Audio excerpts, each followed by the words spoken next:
was a game the boys were expected to win, but it certainly didn't come without its tense moments. But eventually, West Coast account for the 17th-ranked Blues by 17 points, in fact, and keep their finals hopes well and truly alive with a monster fortnight on the horizon. Welcome to Eagle Review.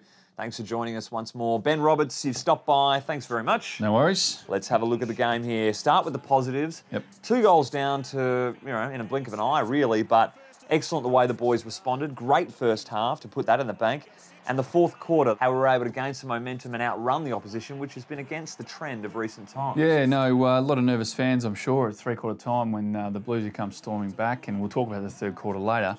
But they stuck it out and kicked 5 goals in the last quarter and got a win, which is good for their confidence. And look, there's a lot of positives to come out of some of the stats. Look, honestly, the inside 50 count was down again, but they got it done. Their efficiency going in was good as a result. Clearances they won. First possession inside the clearances they won. Contested possessions are up 14, which is good. Scores from stoppages. This is one I like.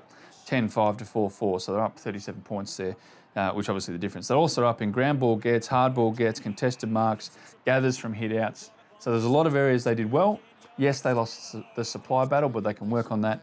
But certainly some positives, and it sets them up for a nice big 2 weeks, but we'll talk about that later too. All right, 6 goals to 1 in that third term. What exactly happened in the statistical department to have such a massive meltdown? I know Simo's been saying that we're unable to stop the flow this year when sides have got a run on, and that was certainly the case. Yes, momentum shifts have been a talking point all year with the West Coast Eagles, and again in the third quarter, it was all one-way traffic. Disposals 114 to 77 to the Blues, 82% efficiency to 70% efficiency. Inside 50, 16 to 7, so they're up 9 there. Now, have a look at some of these goal sources for Carlton. They've got centre-back turnover. They've got a goal from that. They've got a centre-forward turnover and a forward 50 turnover. They're all goals, which means their pressure was up. West Coast Eagles allowed Carlton to get 1 goal from a kick-in and 1 goal from a rebound 50. That means our pressure was down. So, in all, Carlton lifted, and we didn't respond at the time, and obviously 6 goals to 1 in the third quarter really hurts. But luckily, they had the buffer and they kicked away in the last. Jamie Cripps, a sensational start of the game. 3 goals in the opening stanza. Even more important when you have such a classy veteran in Mark LeCras as the late omission heading into the game moments before. Absolutely, and I think Cripper, by his own admission, would say he was a little bit down last week. A little bit. He had one of his quieter games and looking to bounce back. And certainly when you start well, it's a good sign that you really did want to set yourself for a big one and kick 3, and it set the scene when they needed some goals too. So it was good to see him back. Lecker, we'll see how he goes this week. He'll be touch and go for the Giants. Couple of good performers, or fair few in fact. Gov, what about his efforts? 11 marks, 8 of them interceptions. Yep. 1 terrific one-hander, but he was great. Vardy, I thought, battled very well against Cruiser, who is one of the best in the game. Yep. Gov was very good, one of his best games for the year. Vardy certainly, as the game wore on, got more and more influential and took a couple of marks as well. That was really good. Partington, again, he had a quiet game too. But you know the old saying, Stephen, I'm sure you've said it before, might not be your day, but it might be your moment. And that's what he did. It was his moment to lay a tackle, a bit of forward pressure, because he's doing a bit of forward work, laid the tackle, got the free kick, and kicked the goal when the team needed it. Good on you, young fella. Very important moment, that one. 4 of our defenders went at 90% or over for their efficiency. That's sensational. Sammy Mitchell, 450 metres gained, just playing off the half-back flank at times as well. 5 rebounds, 50s from the great man. So good that you can see the game develop there and utilise his skills. Yep. Do you reckon JK will have earned his Coleman if he takes it out in 2017 or what? How good's he going at the moment? 26 goals since returning, 3, 6, 6, 5, 6, I believe, off the top of my head. 10 score involvements, 5 marks inside 50, 6 snags. Amazing that he's leading the Coleman after missing 5 games. Just boring talking about him every week here, so let us push on. Lewis Jetta, 150 games, tip of the hat to you.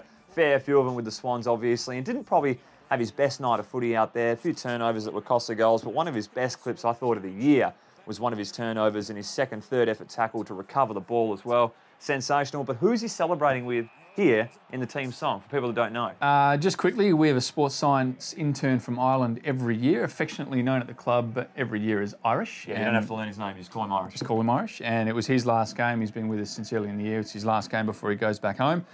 So Irish, thanks for your work, mate. Excellent. Let's get into the roast then. Let's start it all off. Luke Partington should have had 2 goals, but lucky Hutch is there to clean up his mess. Kerno tries claiming a mark against Gov. No, I'm pretty sure when it drops out of your hands and bounces and 20,000 on the wing see it, you're not going to get away with murder there. Gov juggling this one out of bounds. Any danger of a replay, Fox Sports? Nah, Plenty of time for one. I think there was too.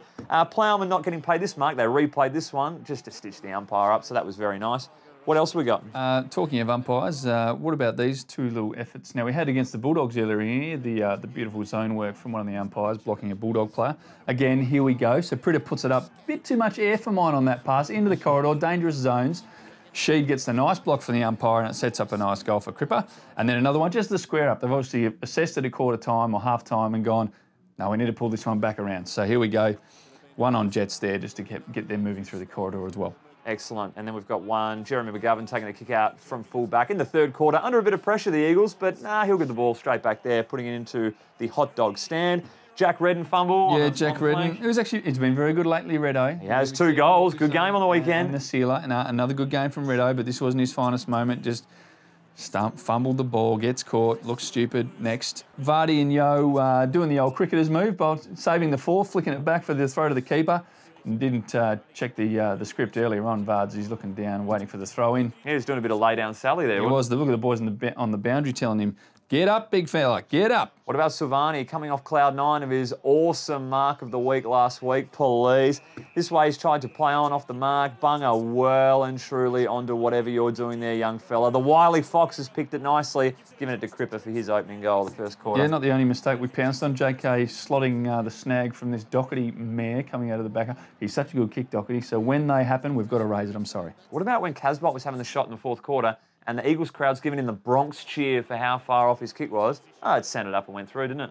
So we're roasting about 10,000 on that flank for getting that one wrong. The lot of you. And then when you play on after the siren, that's just unfortunate. That's when you go to cheer. That's when you get into them, when they do something like that. But the winner, give it to me. Close to home this week and very easily missed. That's why we got eyes everywhere, the Eagle Review. We got eyes everywhere. Now, team, Third Eye Raven, they called. And this one was found by someone who will remain nameless. Long story short, our property man's 2IC, Stefan, great man, just on the big stage in front of the crowd, in front of the opposition cheer squad as well. Not the location to do it. Didn't quite see this one coming and bang, down he goes. So a lot of pressure there, wasn't it? A lot of pressure and wilted, it must be said. So, Steph, roast the round for you. Cheers.